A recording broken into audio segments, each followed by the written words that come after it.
Here from MUD.clayplay, here to do a long overdue Christmas isolation tutorial for you guys for free as always, as part of our social connection project. So as per usual, I'm going to go through the bits that you're going to need. So you're going to need some water, probably. You're going to need a rolling pin, definitely. You're going to need a ruler for sure. And you're definitely going to need your joining tool as well. Super important. You're going to need your needle or your scoring tool for sure. You might, depending on what you want to do, you might need your trimming tool either to trim your shape or for decoration as well. Who knows? I haven't quite figured out exactly the shape that I'm going to make. We are going to make a holy vase. I'm loving the vases at the moment. But we'll see where the wind takes us. So first of all, as well, you're going to need a cloth. So it doesn't really matter what the cloth is, you just don't want it to have heaps of fibers in it. You want your mud, of course. So if you don't have to buy from us to be able to do these at all. You can get your mud locally and support a local business, or you can use as well your bits and pieces from the kitchen drawer. So if you grab a spoon and a knife, that should do you just fine. That's going to kind of help us out, but you will still need the water, you will still need a ruler or something that will allow you to cut those lines. And yeah, let's get started. So you want to kind of bang out your mud, and we're going to be using a lot of slab work for this.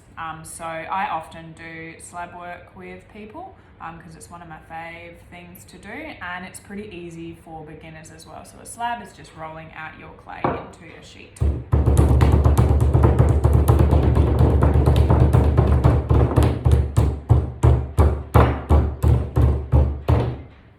And so for people that do want to grab a kit, just go on the website. What is it? www.MUD.clayplay.com probably. And then you'll be able to go into the toolkit section and grab one from there, and we'll express it out to you. When you're rolling your slab, just really work the middle portion and go in different directions. You really want that even sheet. So anyone that's done these before, we're really going for like an even sheet, and we want this to probably be just a little bit over 1/2 centimetre in thickness. I'm actually going to stand up because it's way easier. So I can put my weight into this, and I'm really working the center, going in different directions. I can even, if I want to, spin this around to make sure that I'm getting all of the areas, and you can kind of see if any air bubbles pop up. There's one there, so I can just press that in. We don't want any air bubbles in the clay, or it'll blow up in the kiln and ruin your work and everybody else's. Oh, it's really wiggling the table. Sorry about that. All right. So this will take a little bit of time usually. This air bubble keeps on popping up. And just take your time with the rollout as well. And figure out now exactly what shape you actually want to make. So what you want, what shape you want your vase to be. I'm thinking mine's probably going to be like oval or circular from the front. Wow, this air bubble's just not going away. All right, that should do it. So if you have received your clay from us, there should be no air bubbles contained within, because we do the wedging for you. Wedging is just basically removing any of the air bubbles from the clay. Some questions as well that I've had that people have emailed about is if there's any bits and pieces caught in the clay. One recently was somebody had their dog hair in the clay. Don't worry about it. The kiln, it operates at over 1,000 degrees, so it's just going to burn all of that off, so you don't really need to worry about those types of things. One thing that you do need to worry about is with your cloth, make sure that there are no creases underneath your slab, because the creases will basically come out or be pressed into the clay, so you don't really want that.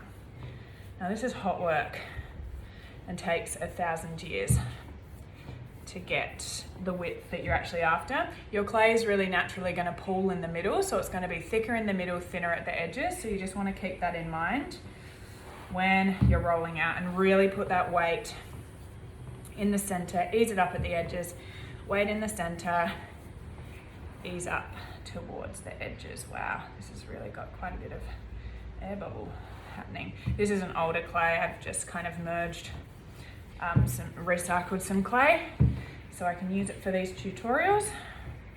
So I've got a bit of a clay shortage happening at the moment. Sorry about the wobbling as well. There's not much I can do. It's a wobbly table.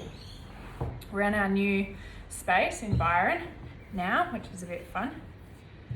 So we're out the back of the corner palm in the shed.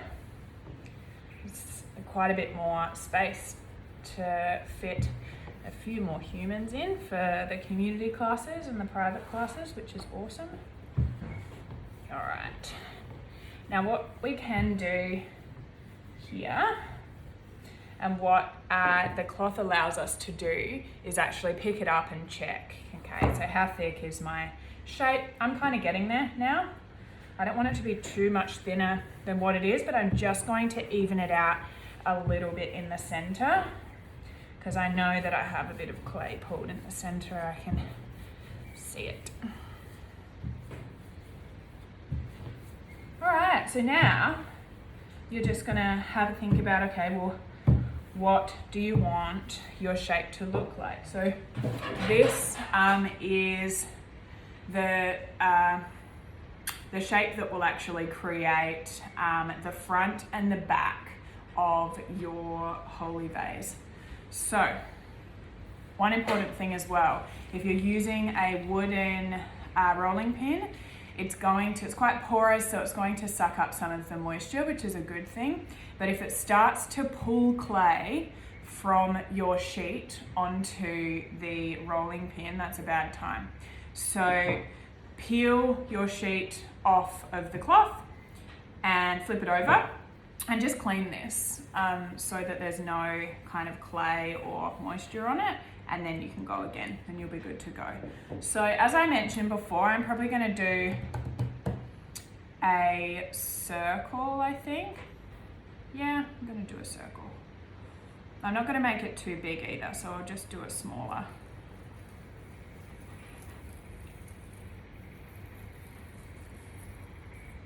Now, for those that want to do like a square or a rectangular vase, definitely use your ruler, because it's really going to help you out with making both the front and the back of your shape the same size. So this is a little bit of a funny circle, but oh well. Now, I can peel that away. And I can re-roll this out, and I want to make sure I'm not having any air bubbles in this. So I'm just going to pop this to one side so you can see the width of that. Like that's pretty thick, and that's kind of actually what I want, because that's going to make up the front of my vessel or the back, and it's actually going to allow it to stand up rather than just kind of flop over. So you need a little bit of thickness when you've got larger shapes happening. Pop that to one side, and then you basically repeat the process, because you need a front and a back. So you are doing a bit of rolling out here, and press the clay down before you start rolling out. It's just going to kind of help you out a little bit. Oh, it's really close to my face. Sorry about that.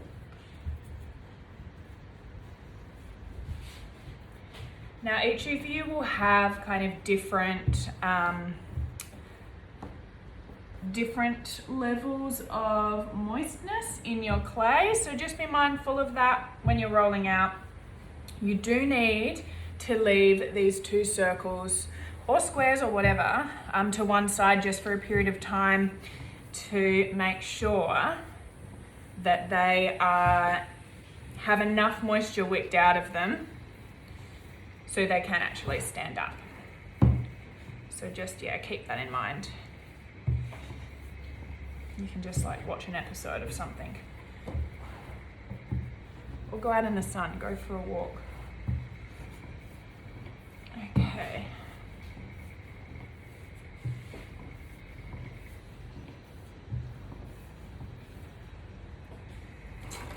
Whoops. Now I've said to people quite a few times on these that one of the things that I really like about hand building is the imperfection. So however you think this is going to look, it's not going to look like that. So you can kind of drop that expectation, because it can make you feel a bit uncomfortable as you're going when your shape's taking on its own form and it's not exactly what you thought it was going to be. So just keep that in mind. It's going to be just as beautiful but different. Alright, so I'm ready, and because I've done a circle, I'm not using my ruler. I'm just going to place this on here. And I'm not going to cut straight away, I'm just going to trace around it and then I'm going to cut my shape. And then the next step after this is to roll out again. So you're doing a lot of rolling here. Now when I'm cutting this shape, I'm not putting this on an angle and cutting, because then I'm going to get an angled cut.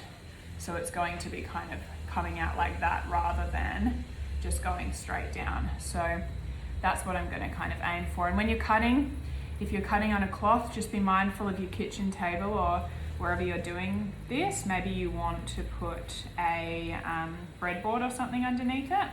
Maybe not. Maybe you like scratches on your table. I don't know.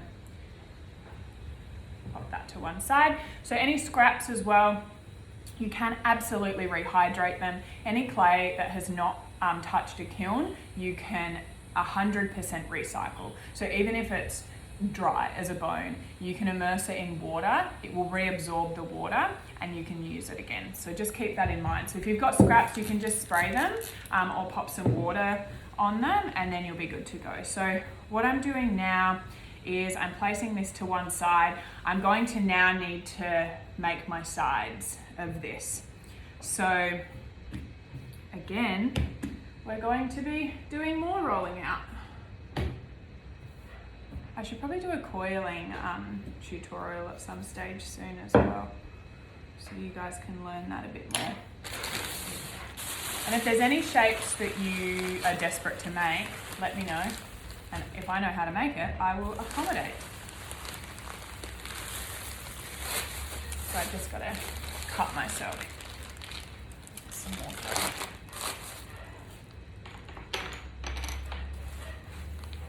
So this is your wire, comes in your toolkits.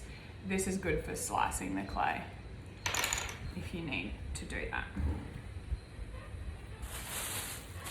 And again,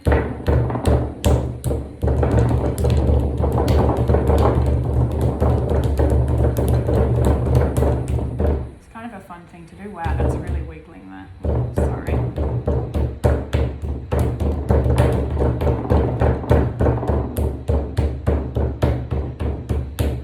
Okay, rolling again.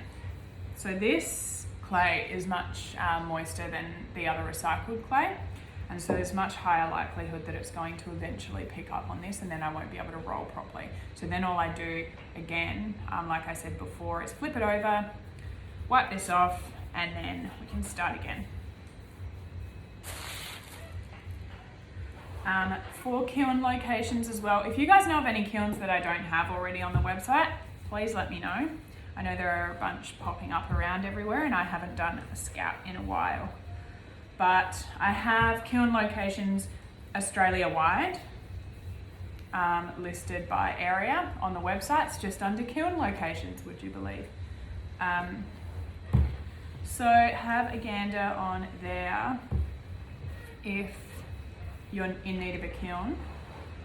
And I will also have, there are instructions on the cards that I post out with the kits, but also I will make sure that I put step-by-step how-to instructions on the website as well for you guys to have a bit of a look at when you're doing the isolation tutorials, just so you know kind of whose, hows and wheres of exactly what to do with your shape after you've made it, because it can be, for first time, it's just a little bit of a process, but once you get the hang of it, it's just the easiest thing ever.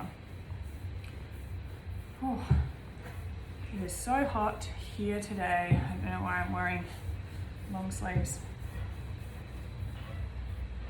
Poor choice. So what I'm doing here is I'm actually trying to make this a little bit longer than it is wide, because I'm going to use this to cut strips, and so are you. We both are. We all are. And you want this to be pretty much same thickness as what you have made your other shapes. Again, just see, actually I can show you. Can you see that? Not really. Oh well. Well, the clay's starting to pull, so I'm just going to wipe that off so it's easy for me to roll out.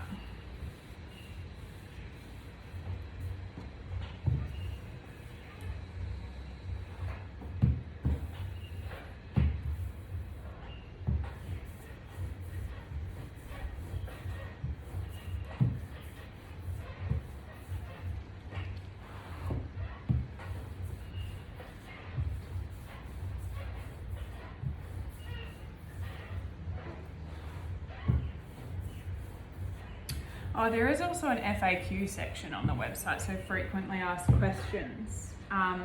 So feel free to have a peek at that. It will answer like a heap of your queries. I've tried to figure out the most frequent confusions that people have. And I've answered them to the best of my ability. So I'm using my ruler here and my needle so that I can slice, because as I said, I'm going to be slicing the strips. So the width that you slice these at will determine how wide your vase is. So, I mean, I don't really want mine to be super wide, so we'll see how I go. I might do it just a little bit thicker than the ruler. I'm gonna go 4 centimeters. Now, keep in mind that this is actually going to be, I'll show you in a tick because this is gonna sound confusing. These strips are gonna be sitting on top of your slab. So the 4 centimeters will have another centimeter either side. So just keep that in mind if you're wanting like a particular visual result with what you're making.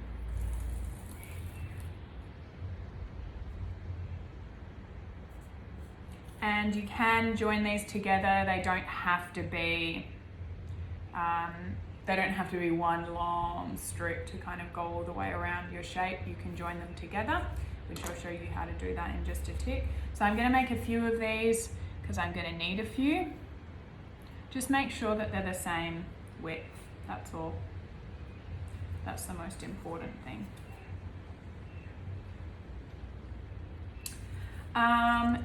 If you want some tunes to do this too, if you've got some mates that you're doing it with or just by yourself, if you go on the MUD.clayplay Spotify, there's an isolation playlist and also a MUD Fridays 1 playlist. These are the ones that we play at the community plays that we have on Friday nights. It's so much fun. And they're great. They're my absolute favorite. So, and I think they'll be your favorite too. So I'm pretty confident about that. There's also a MUD.clayplay Pinterest board. So that's got a lot of examples on it of things that you can make. Just for some inspiration. There's a book as well called, it's just called Clay. It's got some really gorgeous examples in it as well. A lot of them are wheel thrown, and wheel thrown is obviously a very different method to hand building, but really you can do hand built versions of wheel thrown things as well. So just keep that in mind. It's just not gonna, it's gonna be a bit more wonky, which I like. So just square off your pieces. What I'm doing now, because I've kind of, this is a bit of an oblong shape. I do have a dog hair in this.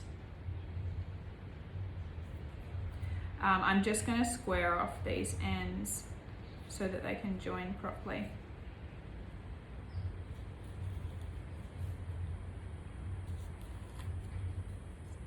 Okay, so now I have those. We're going to start some of the joining. So I'm just gonna put this to one side. I am going to grab a board though. So if you do have a board, this is gonna be a good idea for everyone. Grab a breadboard. And if you have one, it's not a big deal if you don't, but it's gonna be much easier for you to transport your shape. So grab one of those if you have one.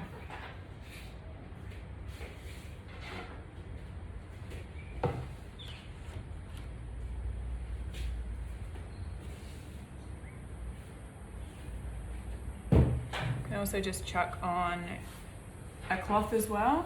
If you don't put a cloth between your shape and the board, then it's a bad time because your shape gets stuck to the board. It's no good. So I am going to need a bit of a base on this. So I might just cut both of these at the same time.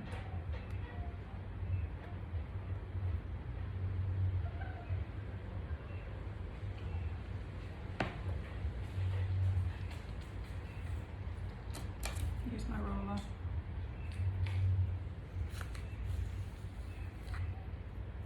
So the reason I've done this again is this is going to be my base, so where the vase meets the table. So I don't want it to kind of roll around everywhere, so that's why I'm cutting that little section there. Just going to pop that to one side, and now I can start to build. So I've got my strips here. They're pretty good. And what I'm going to do now is we're going to score. So scoring is just making that porous surface at the areas that you're actually going to connect the clay. You don't have to be pretty with this, you're not going to see it. The function of this is to just join the clay together.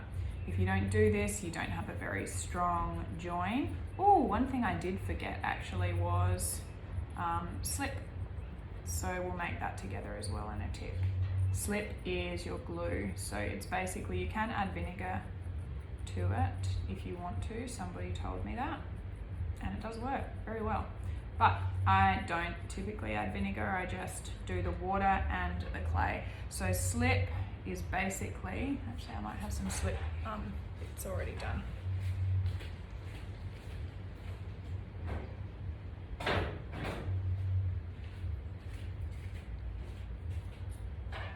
So you can see that it's just a toothpaste consistency clay.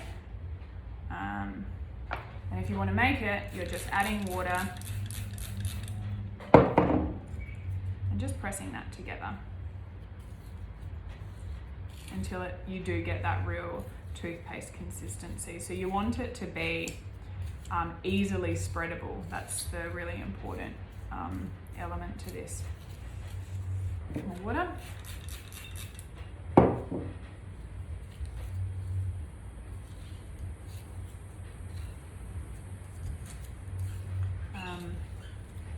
The water can kind of squirt out at you as well, just FYI. It's probably better to be wearing some sort of smock when you're doing this and not white shorts like what I'm wearing. So you can use your finger, probably better to use your finger than your joining tool. So I'm just placing this all around, not too much, you can see how much I'm placing, just a little bit of glue all the way around to reinforce that join.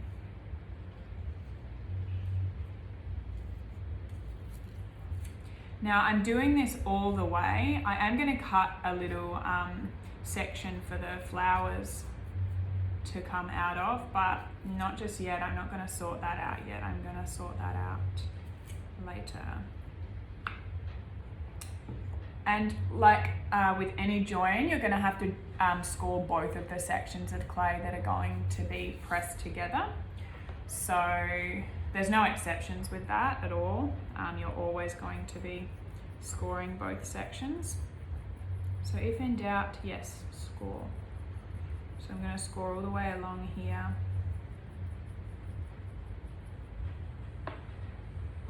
And then I'll do it your way.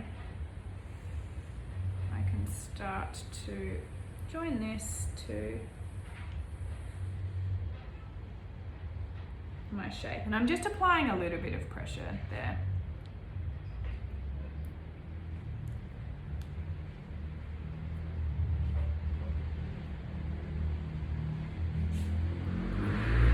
I'm going to score these sections as well, because I'm going to need to join those.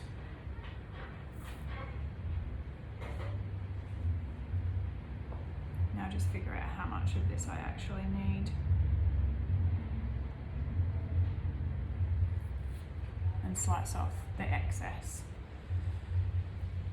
So again, scoring those sections that you're going to be joining together. You can add slip to these sections if you want to. The clay that I'm using right now is actually quite moist, so I'm not going to bother, but you probably should, to be quite honest. I'm just being lazy. So I'm going to kiss these together, just gently press those together, but I do really want those to join. I don't want any water to be sneaking out when this is done.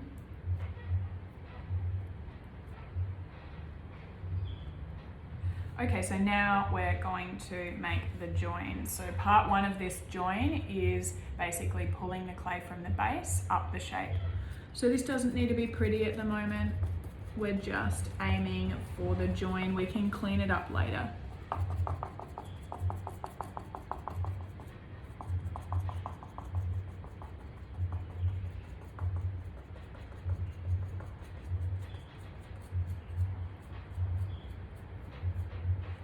Now any hairline fractures that you find in your clay, get rid of them. So hairline fractures, I mean just little cracks, and they can be really little. So whenever you're bending the clay, you're stressing it out a little bit. So you do want to get rid of those hairline fractures straight away. Or they're going to accentuate during the drying process. And then you will have a cracked vase, and it is a sad time.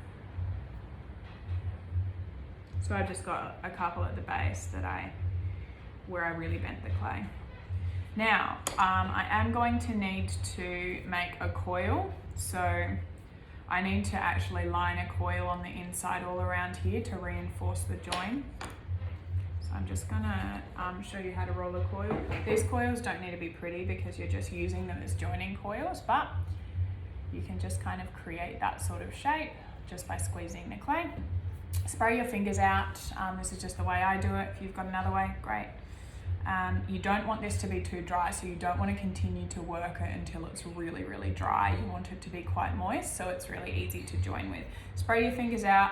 Don't just do a small section. Really go for the whole length of your fingers, and don't press hard. If you press hard, you're going to squash the clay, and you're not going to be able to roll it. It'll just kind of make a flat coil, and that's not what you want to do. So once you get the hang of this, coils can be much easier to roll. So we want this, again, we don't need it to be perfect. We just kind of want this to line all the way around your shape. This is going to assist in the join so that water doesn't creep out of the vase. And just like that, it doesn't matter if it breaks because you're just using it for the join. So I'll bring this back up now. And I'm going to use this just to press into. I'm not going to score because again, this is really quite moist, the clay that I'm working with, but if you feel more comfortable doing it properly, the better thing to do is to score it. Just let you know that I should be actually teaching you the proper way of doing things instead of my shortcut version. Okay, so now I'm using my joining tool once again, and I'm going to, if you can see this there, I'm going to first of all support with my hand so I don't warp the shape. Then I'm going to pull this up, pull it down. So pull it onto the side and pull it onto the base, and I'm going to do that all the way around.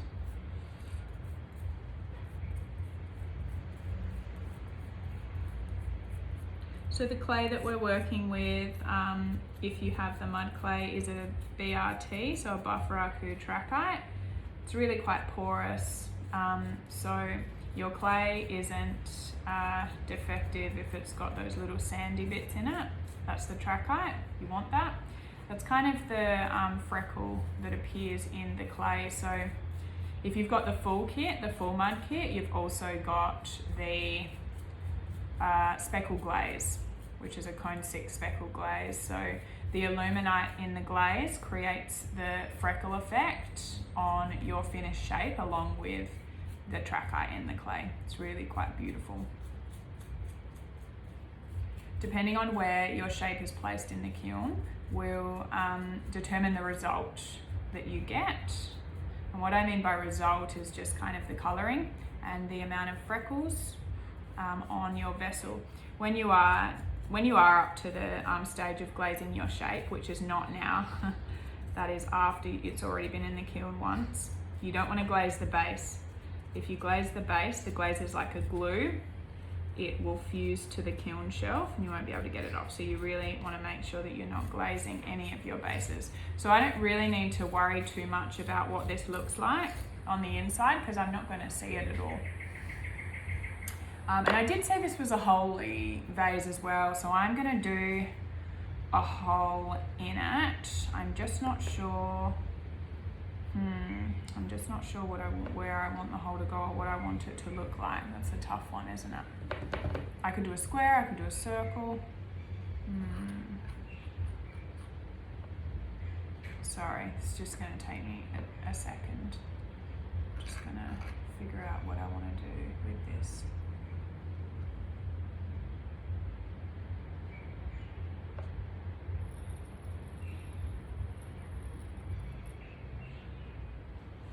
And you can, when you're doing this, when you're figuring out what shape you want, this is the shape of your hole, by the way. You can just kind of trace it in there and rub your finger over the top of it whilst you're figuring out what you want your hole to look like. I don't want that. This is hard. I probably should have come up with this before I pressed film. Oh well, I'm not going to start again.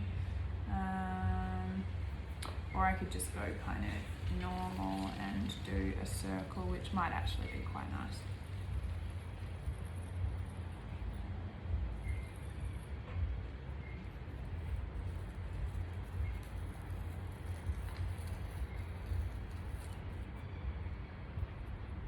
So I've just cut a circle out of my shape.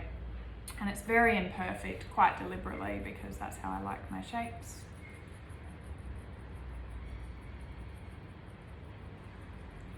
Now what I'm doing again is scoring. So when you're scoring, you're not doing it lightly, you're really kind of hacking into the clay because you really, really, really want that join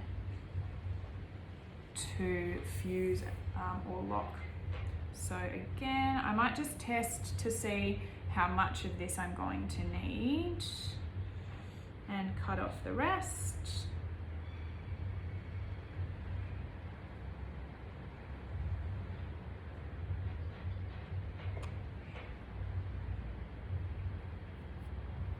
Slice that off And then I should have,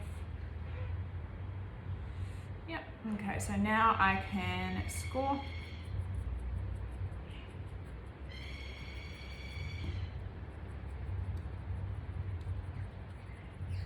And you are going to need to use a coil for this join as well, and some slip.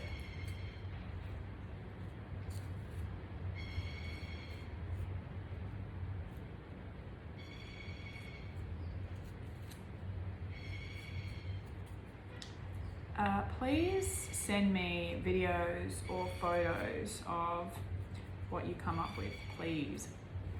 I just love it. It like lights up my day.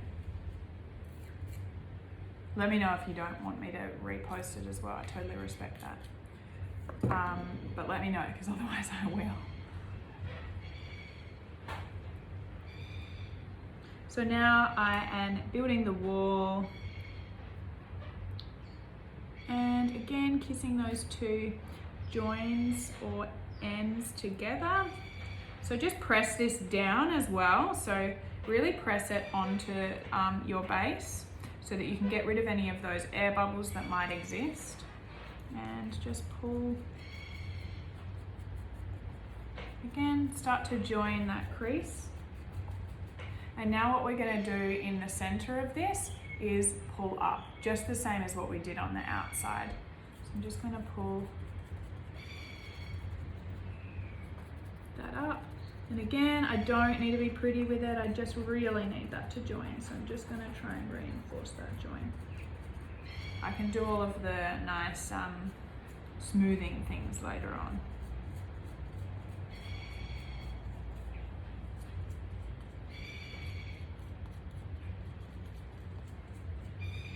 Okay.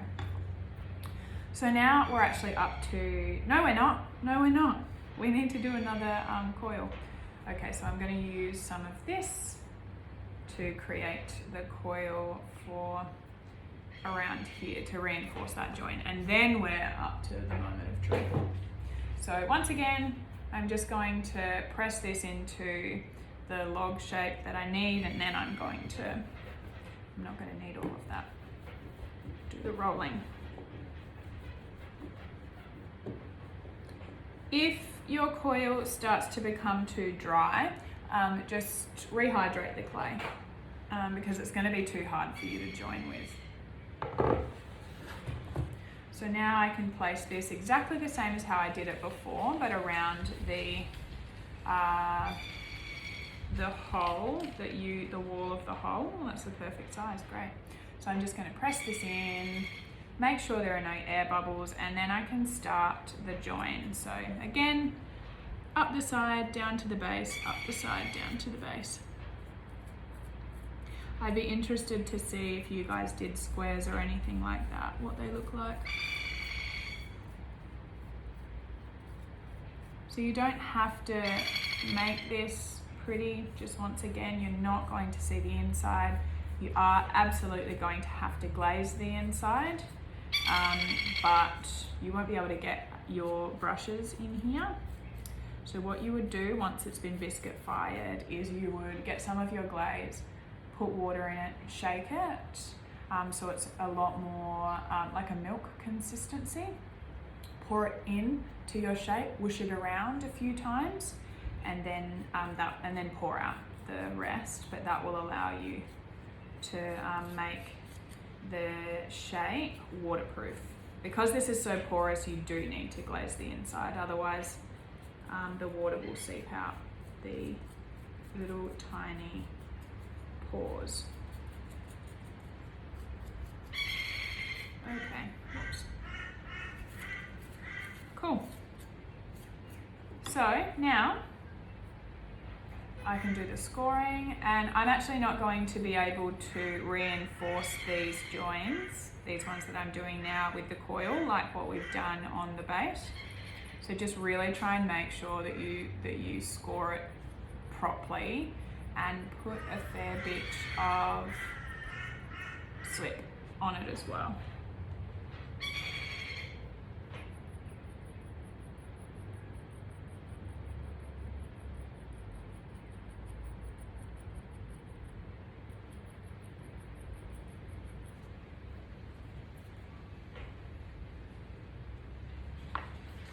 before I put the slip on, place your shape on here. Just check to see if you need to shave any bits off.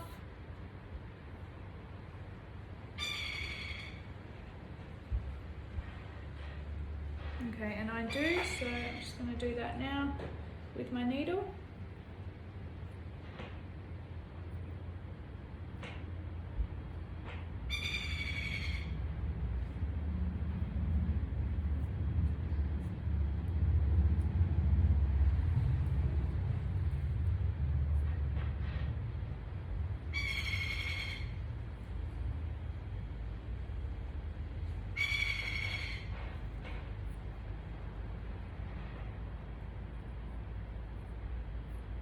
Okay, and I can cut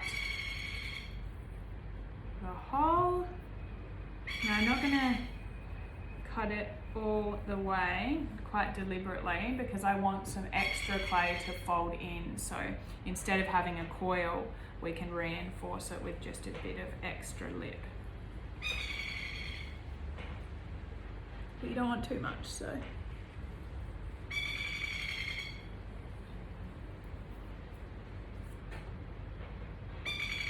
That'll do. So again, we want to score.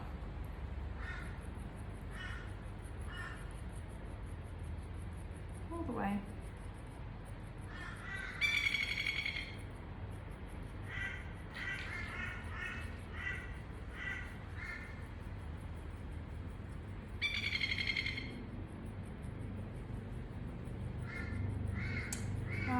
So relaxing. Oh, also, you see that I have all of these scraps here.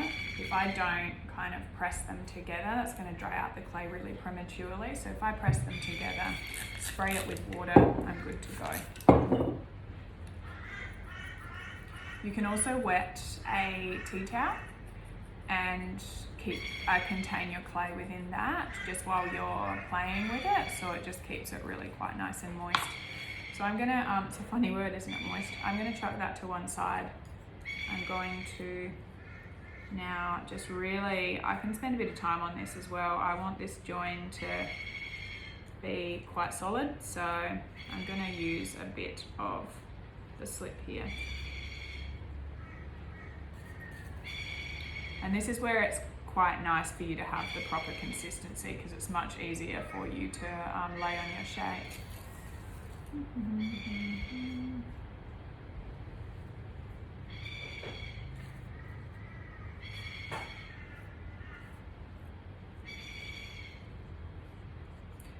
I might do my next tutorial on the candle keepers, the moon phase candle keepers.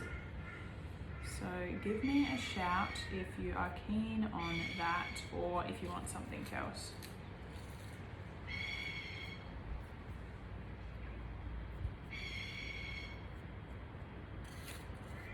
I'm running out.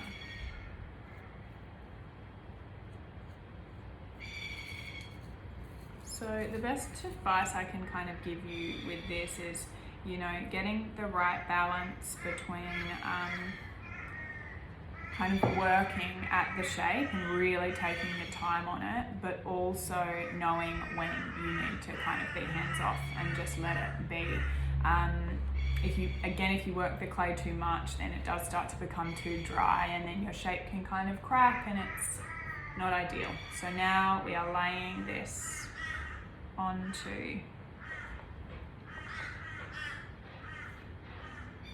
the top, and I'm just really lightly pressing now that into my base shape without warping the shape. And so now I can create my join. So again, I'm going to use my joining tool, and I'm going to go down this time to create my join. Now you really, once again, this is the tougher join because you're not able to reinforce it with the coil. So just keep that in mind.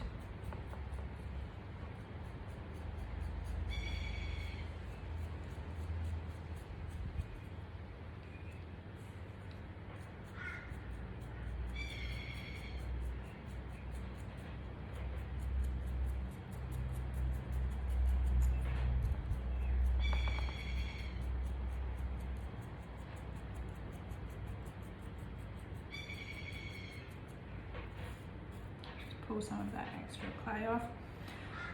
I'm going to clean this up a fair bit when I have finished the joining and created the spout. So I can use my fingers to kind of start that process with some water on them, makes it much easier.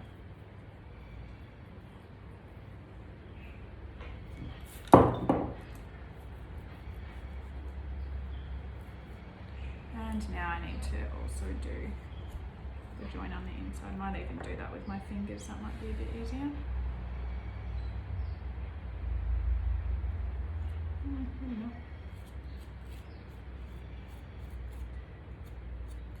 So you'll notice that you don't want too much extra clay to work with here, but you do just want a little bit.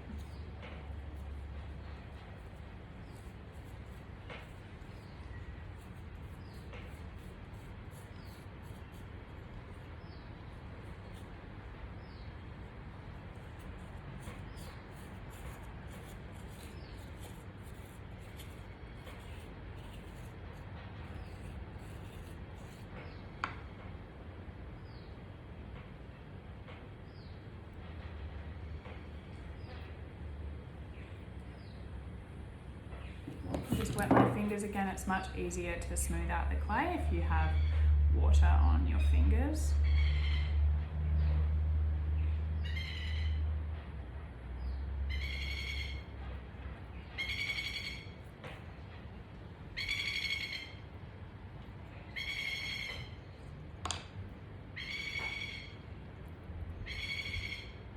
Look at that, it's kind of like a donut. So now I can just kind of smooth out the shape before it gets too dry.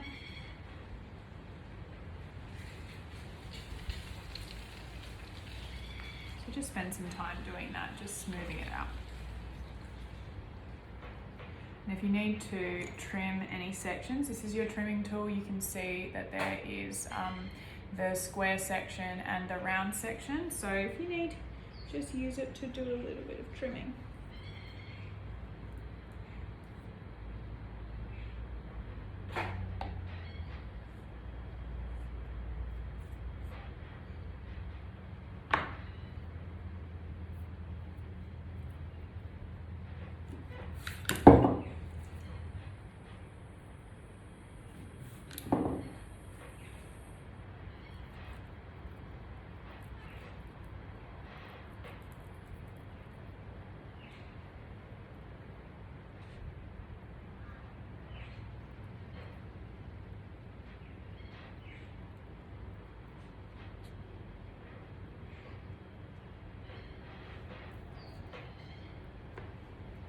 Just check that your shape is kind of not on a lean as well. So this is where your kidney tool can come in handy, just to start to smooth it out.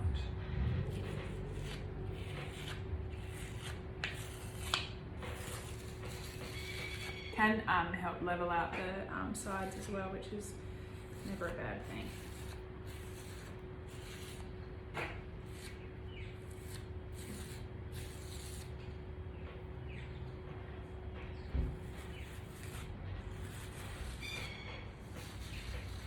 So you see how much extra clay I'm kind of pulling off that, just leveling out the sides. I can do that on the inner if I want to as well.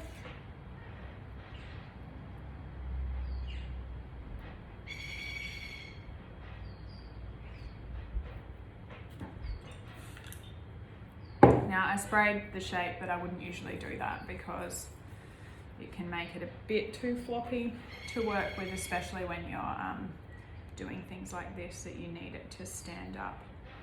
But just being a little bit lazy, I just want to. Your sponge can also be handy here, so instead of using your fingers, you can use your sponge.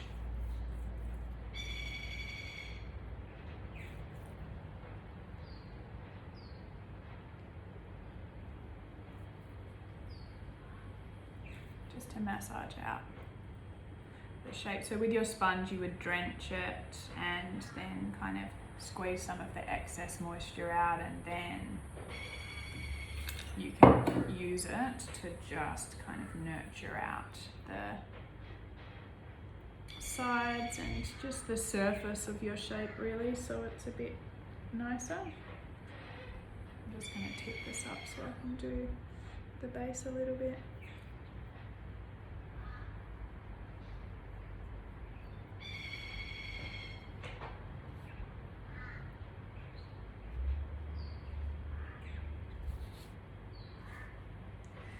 And now you can figure out, okay, well, where do you want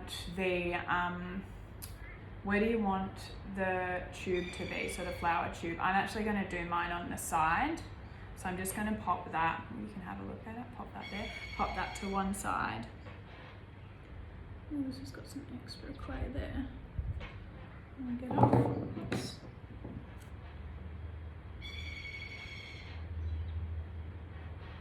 So, by doing the kidney, I have just got a bit of extra clay that I can pull off around the edges.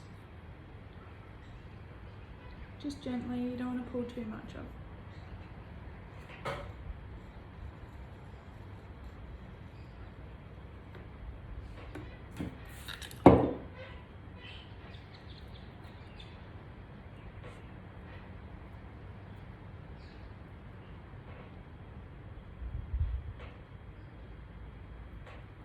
Okay, so I'm going to make a little cylinder for my flower tube, and I can do that using this, but this is quite thick, so I am going to thin it out a little bit before I use it. You can make more than one tube as well, like a taller one and then a shorter one, which maybe I'll do. I don't know, haven't figured it out yet. So choose your flavour with this. Some people like to draw out what they're going to be making and know exactly what they're going to make before they make it. I kind of just freeball it. Freeball it? Yeah, sure. I don't think that's the right term. All right, that beeping sound is the fridge going off, so I'll be right back.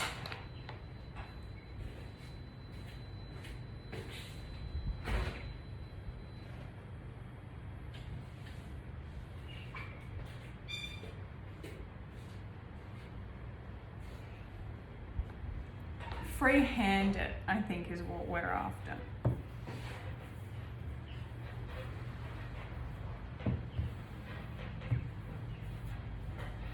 So the reason I want to make these thinner is because I don't want there to be too much weight on the top of my shape, and also I want to be able to fit flowers in there without it just being like a tiny little hole. So when you're rolling this out, still focusing on the center of your shape, easing up at the edges. And now I can use my ruler wherever that's gone, and I can start to cut.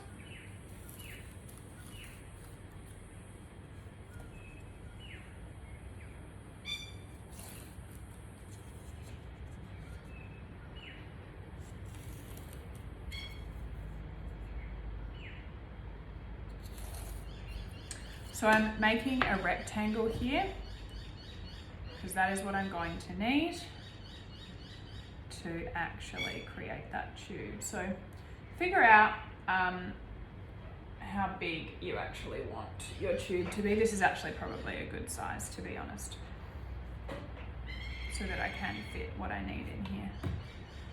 So what I would do with my tube is score the edges, because you're going to kiss those together and join them.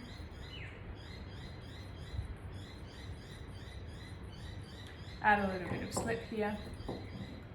I'm going to use my finger. Just run that along that edge.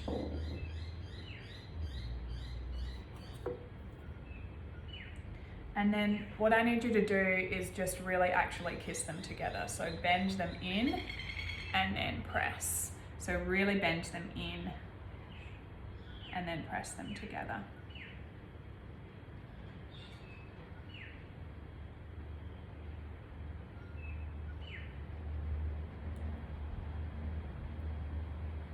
And now I can do the join. So, whoops, I've got a bit too much slip on there. I'm just going to get rid of that. It's not going to be helpful to me.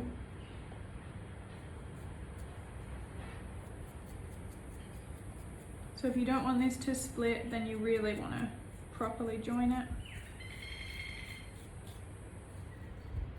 And again, you're using the curved section here, you're not using the hacking section, so you want to press the clay in.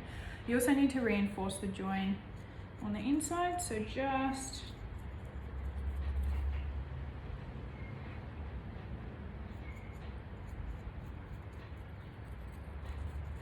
press that in there like that. Now any little hairline fractures around here, get rid of those straight away just by running your finger, whoops, that can be the base, running your finger down the shape.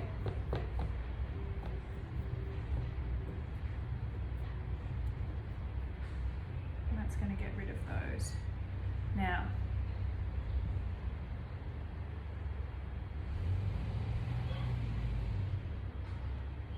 I'm going to need to cut this on an angle.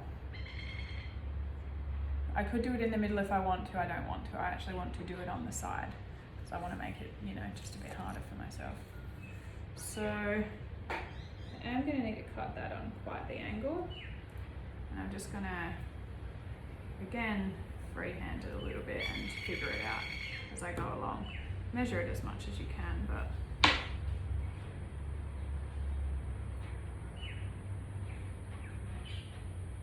like a little chimney.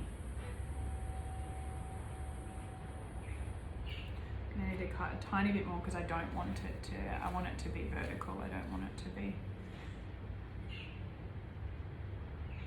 kind of coming out at the edge. Okay.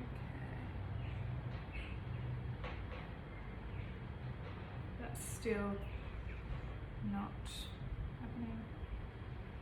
So it's better for you to just continue to shave bits off than try and get it perfect to begin with. Now I'm just going to spray this out slightly. So what I mean by that is I'm just kind of pulling these sections out ever so slightly. It's going to help me with my join.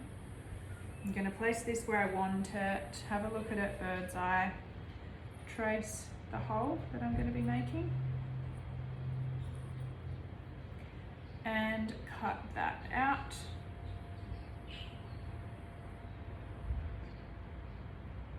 There we go. And again, you're going to be doing your scoring, same situation as before.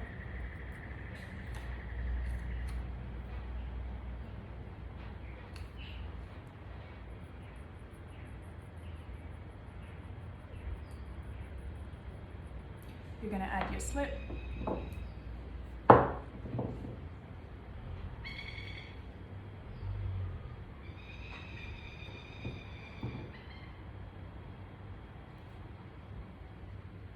All the way around and then place this. Don't press down too hard. If you do, you're going to warp the shape. You don't want to do that. So what you can do is use this to pull and support that base shape whilst you're pressing down. So I'm actually going to, I'm going to bring this on the inside. I'm going to start to pull upwards. So that's going to pull the clay from this main shape into the chimney. Start that joint from the center.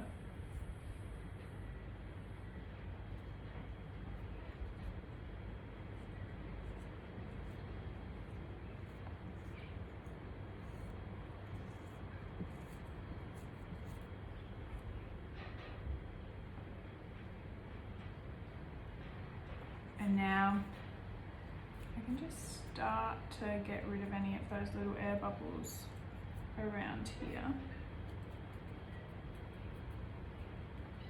And just kind of start the joining process. But I am going to make a really thin coil just to help me out with the join.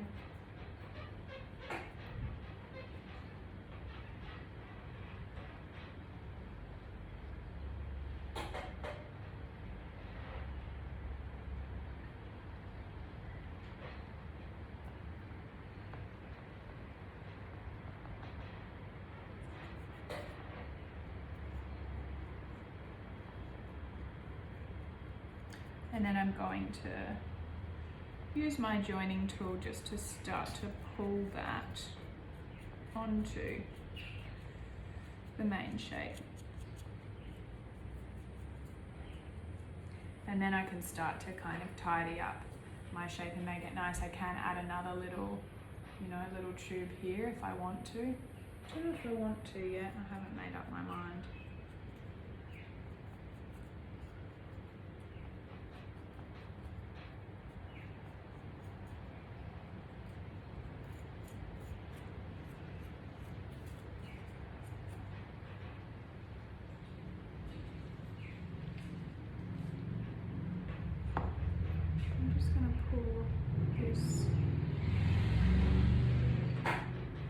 Up a little bit. I kind of want the lip to be a bit thinner, so I'm just going to pinch it a bit more.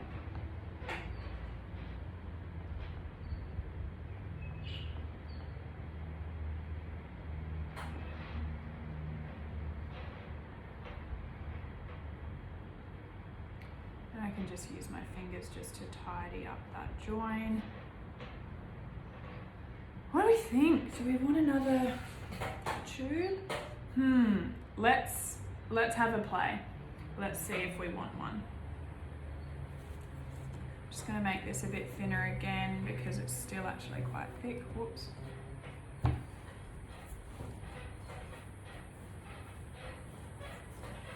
And now I will cut a shape and we'll see if we want to add it on there.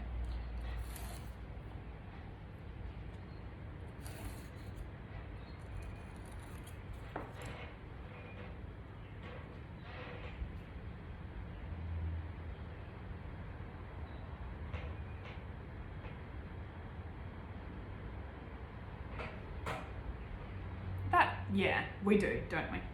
We want to add that on there. Yes, confirmed. Okay, so that's why it's fun to have a little bit of a play and just drop some of your expectation of yourself, what you think it's going to look like, because then you can kind of, just let go a little bit, see what comes. All right, so we're scoring. We're doing exactly the same as what we did with the other tube, the other chimney.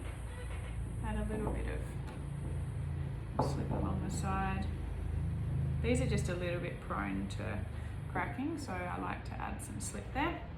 And we're going to kiss these sections together, the end sections, just put a little bit of pressure there to join them. And just going to pull this across.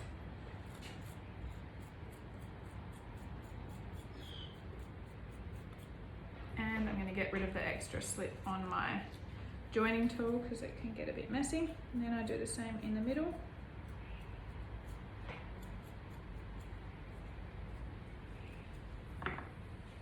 Figure out which section you want to be your top. And then see if you need to cut any bits off or reshape it or anything so it can actually fit nicely on here or on your shape, whatever you're making. And again, we're going to need to cut out, just trace first, take that off, cut out the excess. Pull out that base, score around,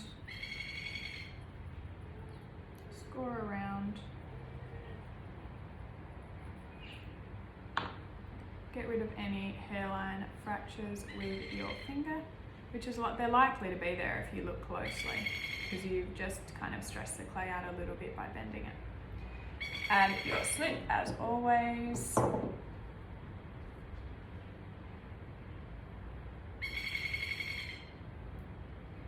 Place that on there.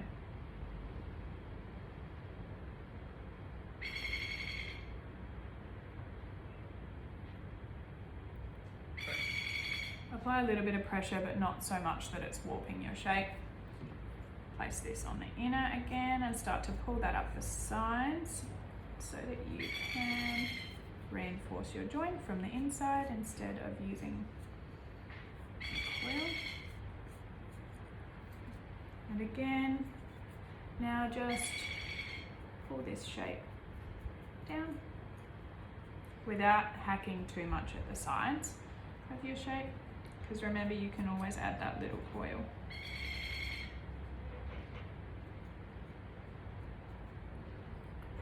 And I'm just going to pull this, or pinch the lip again, because I just like it to be a bit of, you know, an organic finish.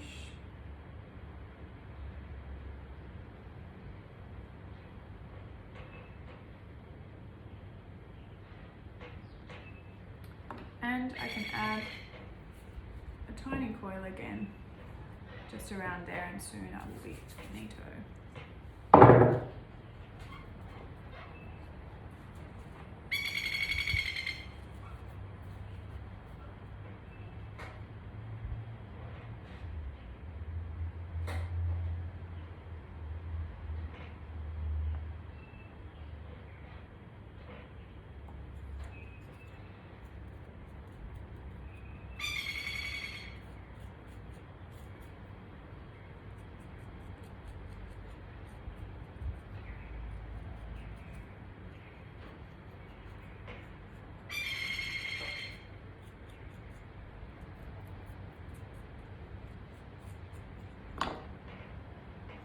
Bit of water on the hands just to clean it up again.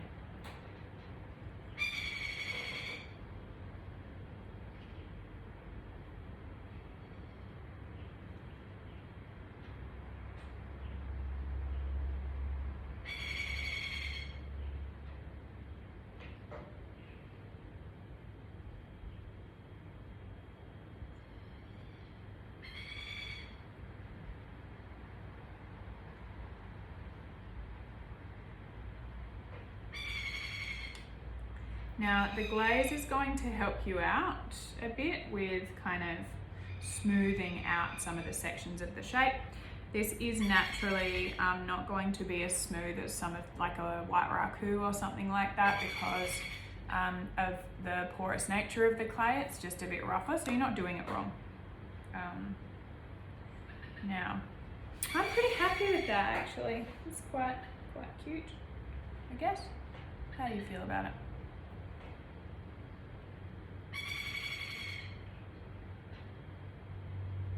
Now don't neglect your base as well, so just have a bit of a look to see if you need to do anything to your base. I need to smooth it out a little bit.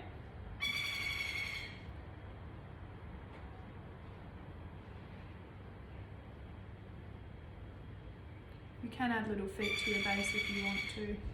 I don't want to make my shape too complicated.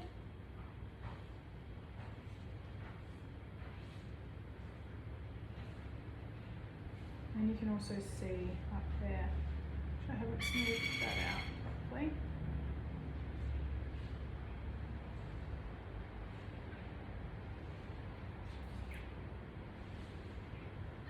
Cool. That is my completed shape. Holy vase with some chimneys, because why not? So as I mentioned, these are all free for you. Share it with your friends if you want to. You can do it on Zoom if we go back into lockdown. So you can do it on Zoom or FaceTime or whatever with your family, friends. And you can just buy some of the packs on the website. There are a bunch of other organisations that do, or companies that do packs as well. So get whatever you like and then you can have a play. So there you have it.